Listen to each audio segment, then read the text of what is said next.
To keep or not to keep? Hey guys, I'm Justin. I'm Leigh. This is this episode of To Keep or Not to Keep, the series where we go over everything we've watched the past couple of weeks and we make those tough decisions of to keep or not to keep. We only have 13 titles here today, and in all honesty, we don't really have 13 because we didn't watch hardly any of these all the way through. To be honest, it's been a hellacious couple of weeks since our last episode of this. We've had a graduation in the family, so congrats to her. But with that comes all the running around of graduation parties and the graduation day in and of itself. And we've also tried to do a few little home renovation project kind of things. I'm not great at those, so what would probably take most people 1 or 2 days takes us 3 or 4. Just a closet that we tried to do should have taken 1 day. It's taken us 4. We've made like 15 trips to Walmart and like 4 or 5 trips to Lowe's. That's not an exaggeration. So it's been time consuming. There's been a lot of days in the past 2 weeks we haven't even so much as cut the TV on. And so a lot of these we've just been trying to catch at night when we go to bed. So maybe a lot of these, when we say we didn't make it all the way through, maybe it was our mood. I don't know. But definitely not the greatest 2 weeks for watches here. But regardless, let's go ahead and get right into it. We'll start off here with the DVD release of Beyond the Wall of Sleep. I got this because it was supposed to be based off an H.P. Lovecraft, and let's be honest, that DVD cover is amazing. I thought this film was going to be really good. It started off, it had a cool, real glitchy kind of storytelling kind of thing, and then it went into this black and white film, and it wasn't very good. The acting was poor. I didn't care for it being in black and white at all. I made it through about 20-25 minutes of this one, and it didn't get any better, and I was just done with it. So Beyond the Wall of Sleep, I have to vote to sell. This one right here, Justice League Crisis on Infinite Earths. If you guys will remember, I bought a lot of these DC animated films back a couple months ago from Groove Entertainment. So here's the deal. The story of this is actually really, really cool. So Flash, of course, can kind of run so fast that he runs through the tears of time, and he can go into different time periods and different Earths. And he has seen that a Justice League kind of works on other Earths. And so he comes back and he's trying to get Batman and Superman and everybody on board to kind of form the Justice League. But the thing is this. The way that things are animated a lot of times can kill me on watching a film. And this looks like one of those stop motion animation comics, and I hate that. If I'm going to watch something animated, I want to watch something like Batman the Killing Joke. That style of animation. Batman Under the Red Hood. Stuff like that. I want that style of animation, not this. And it just took me way out of it. And in all honesty, just because of the way it was animated, I have to vote to sell that one. And of course, during that, I did go ahead and pick up parts 2 and 3 as well. So I have these still brand new factory sealed. If I don't like part 1 and they're going to be a continuing story, there's absolutely no need in trying to keep parts 2 and 3. So double feature right there, vote to sell those. And I hate that too, because like I said, the story of it is actually really cool what I made it through, but just wasn't for me. Next up, Arrow Video, Black Hat. This is the 4K from Arrow Video with Christian Hemsworth, or Chris Hemsworth. It was weird. We didn't care for this one either. At 134 minutes, it took a very long time to get going. At 134 minutes, that's why, because it's such a long film. But basically, there has been this computerized terrorist attack, and they need a black hat hacker to basically come in and help them figure out the code. And so there is a guy sitting in prison, and it's Chris Hemsworth's character, and so they basically, the government says that they're going to pardon him if he'll help them. But it was just extremely slow. We watched about 30 minutes of this one, and maybe we're just dumb, I don't know. But all the hacking and the codes and stuff, the dialogue, it went over my head. And again, like, there's nothing worse than watching a movie and making yourself feel stupid. So this one, I don't know. After 30 minutes, I just wasn't a big fan. So Black Hat for us, I'm going to have to vote to sell. Agreed.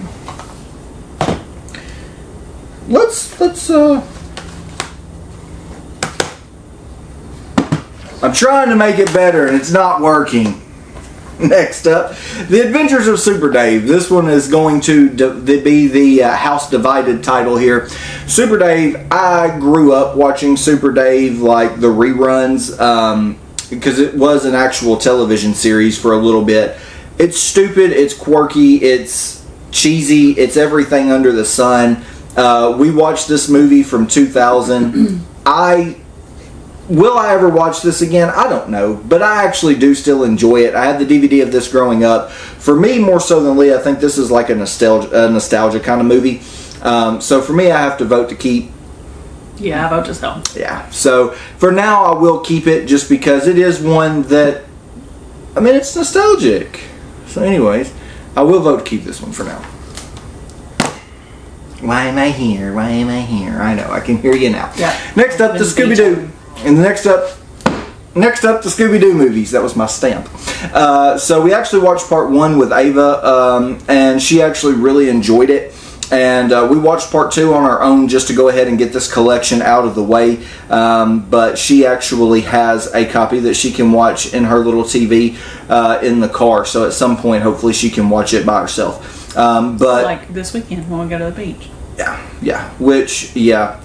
So this video, when it is being uploaded, we will already be at the beach. You will not be getting a Welcome to Horrorland episode this week. I said that we wouldn't do any episodes last week in my horror convention update, but decided we would go ahead and do this just so we didn't have, so that we could remember at least these titles to talk about them enough. But while watching this, we are already at the beach. No Welcome to Horrorland this week. Tune in next week, though. We will have our May 2025 collection update. So, anyways, back to Scooby-Doo. I actually enjoy both of these. I've said it 1,000,001 times. I'm probably one of the only people who prefers part 2 to part 1. And, I mean, they're just parts of, everybody grew up with the Scooby-Doo cartoon. These live action, Matthew Willard's freaking great in these. And vote to keep for me. Next up, Maverick. So bought this off Groove too during one of their sales, and I felt like with a cast like this one has that it couldn't be bad. You've got Mel Gibson, Jodie Foster, and James Garner in this. Mel Gibson and Jodie Foster especially. But basically what it is Mel Gibson is like a kind of a hustler. He plays poker in these Western times, and he is trying to win enough money to go enter this big poker tournament. But at every step of the way, like Jodie Foster's trying to steal his money, he's got people trying to hunt him down and shoot him because he's hustled them. I don't know, it's just really weird. It says it's hilarious. It wasn't really all that funny, I didn't feel like. And we didn't make it all the way through this one. Again, 126 minutes, so it over 2 hours long. That's probably why it's slow for a reason, because it had a lot of length to get through there. But for me, again, if it doesn't catch my attention in the first 30 minutes, I'm not going to stay for it. So for this one, for me, vote to sell. Okay. Next one, kind of the same way. This is Wild Wild West. So you have Will Smith, Kevin Kline, and Selma Hayek in this. Again, we watched about 30 minutes. No, we watched a little bit more of this one, probably about 45 minutes. I have to say, I was intrigued by this one. I kept hanging on and lingering, hoping that it would get better, and it just didn't. Basically, there's this guy running around, and he's kidnapping all these scientists, and Will Smith is like the cowboy of the time. He is hot on the trail. He's trying to find out who it is, and along the way he runs into this, I don't know if he's a scientist or an inventor. I would say probably more of an inventor, because he has all these gadgets and stuff. And they're basically made by the U.S. Army to partner up and figure out who's doing it. I don't know. I was intrigued, but again, what I think was supposed to be meant to be funny was not. A lot of the things fell flat. And just one that, again, just didn't hold our attention very well. So Wild Wild West, for me, vote to sell. You have my stamp of approval. Yay! Look at there. Next up, Talisman from Full Moon. I watched this one by myself. Let me start out by saying this is actually not a bad film. This is definitely one of those lower budgeted Charles Band films from the turn of like the late 90s. Full Moon was really on that decline. You had a lot of movies that had a certain aesthetic, the way that they looked. This falls into that category. But you have this boarding school, and you have like this goody-goody guy who is basically going around, and if you get out of line, he'll basically hypnotize you with this little amulet. And I don't know, it's got like a Dracula looking person in it. It's kind of a convoluted story. Overall though, not a bad film, but for me personally, the Full Moon collection, I'm trying to build it, but this is not one that I'm ever really going to rewatch. I didn't give very much for it. It's not going to be worth very much to resell it, but I'm not going to stick it on the shelf just because it's probably not one that I would ever watch again. So for me, Talisman, vote to sell. It's not a bad film, but just wasn't one that I was into that much. Next up, we have the 4K for Wolfman. This one was actually pretty decent.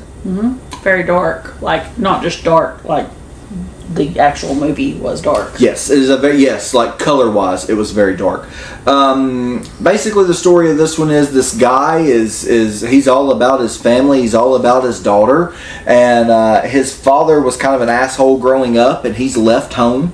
And his father, I think, knew that there was a werewolf out in the woods. And I think that's kind of what made him the way that he was. But anyways, the boy grows up, he moves to the city. Him and his wife are having some marital problems, and they get word that the dad has passed. And so he has to go back into this wooded countryside to pack up his dad's home. And while there, they get ambushed, and basically he gets bitten. And it's all about his transformation into the Wolfman.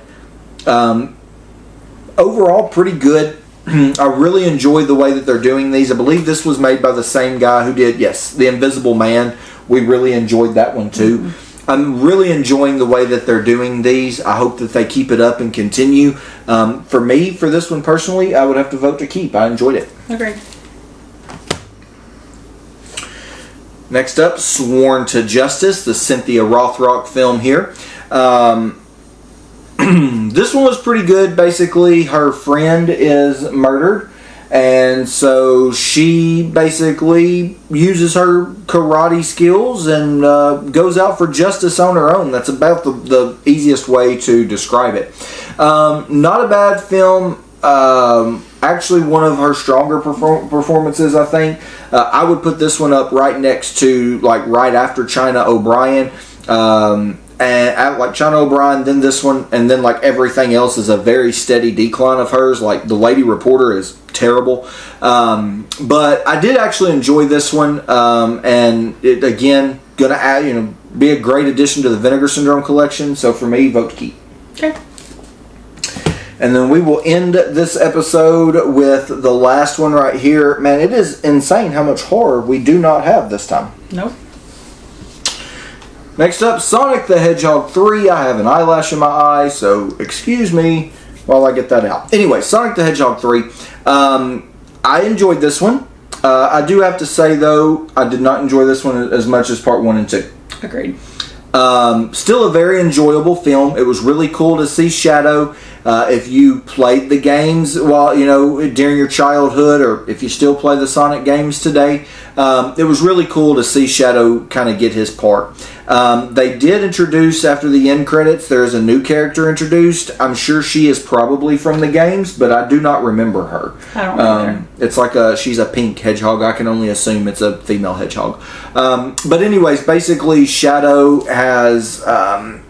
everyone has looked at him as an alien. They kept him in captivity, and he wound up becoming really good friends with this little girl. And basically the little girl winds up being killed. And so Shadow goes through life just hate. He is actually frozen. They put him in like a cryostasis kind of thing. And once he gets loose, he just hates everything. And so basically his hate overshadows everything else, and he tries to basically bring the end of the world. And Sonic is able to kind of show him that, hey, you do still have love within you. Don't let one thing, don't judge everybody on earth from the transgressions of these few people that did this to you, kind of thing. Overall, it was fun. It had a lot of action and stuff in it, but for me personally, not as fun as the other ones. Just the way it is. But for me, still going to be a vote to keep. Okay. So there we go. 13 films. We're keeping 5. So this will be our biggest sell week, I think, the whole time we've done this series. We'll run through the sales right quick here. So we do have The Talisman. We do have Wild Wild West. These will probably not be at a convention. I'll probably list those on my eBay. We do have Maverick, Black Hat. That will probably go to a convention because it's Arrow. Justice League Crisis on Infinite Earths. All 3 parts of that. Again, if you're into Justice League, like animated things, these are not, I should say, part 1 is not a bad film. For me, it was solely the way it was animated.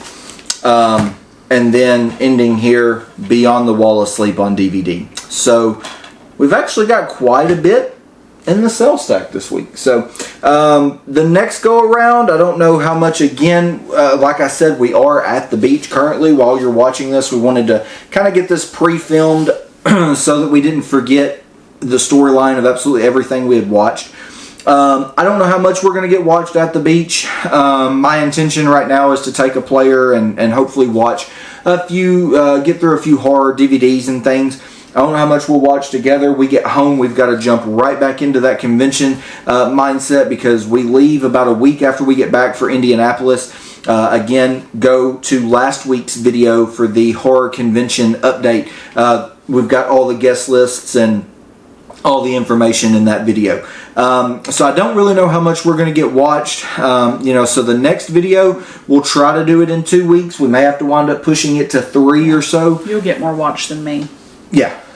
So I don't know. I'm not going to say we'll be back in 2 weeks just because, again, if I can't get enough watched or if we can't get enough watched together, we may have to push that out another week and see what we can get done. But anyways, regardless, smash the like button down below if you guys have enjoyed this episode. As always, leave comments down below. We've had some new viewers to the channel that have been commenting on some videos that they want. As I said last week, those are coming. It just takes us a while. Living an hour away from Carl and Eric, it takes us a while to get those done. But those are coming, so be on the lookout for those. Again, like button, comments, follow us on all the social medias down below. If you haven't yet picked up Mothershucker and Twisted Gables, now's the time to do it. There's no time like the present. We are getting ready to move into that filming time frame for Mothershucker 2, so super excited for that. And can't wait. Fun times here for Horrorland Media. So busy. As I said last week, going to try to keep the channel rolling as much as I can without very many disruptions to our kind of schedule that we in our format that we have nailed down. But things happen, so we'll just kind of have to see what happens. But for now, we're going to get out of here for this week's episode, and we'll catch you next week for that collection update, May 2025. This year's rolling right along, so we'll see you next week for that. Everybody take care, and again, follow us all the social medias, send us a message, send us an email, whatever you need to do, and we'll catch you next time.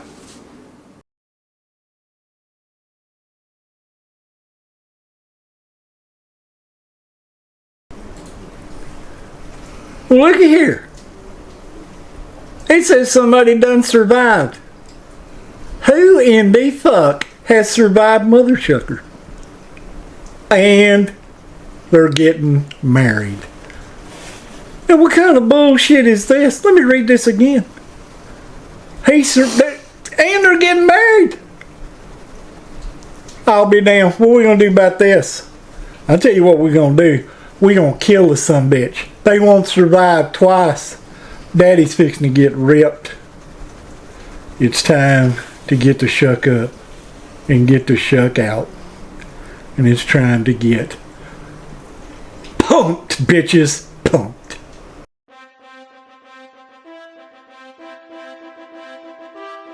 Got to get these miles in. Got to get them calves built up. Got to get them quads ready. Because I'm going to be kicking ass all over the cornfield. There'd be shucks a flying everywhere. Bitches are going down this time and they ain't getting up.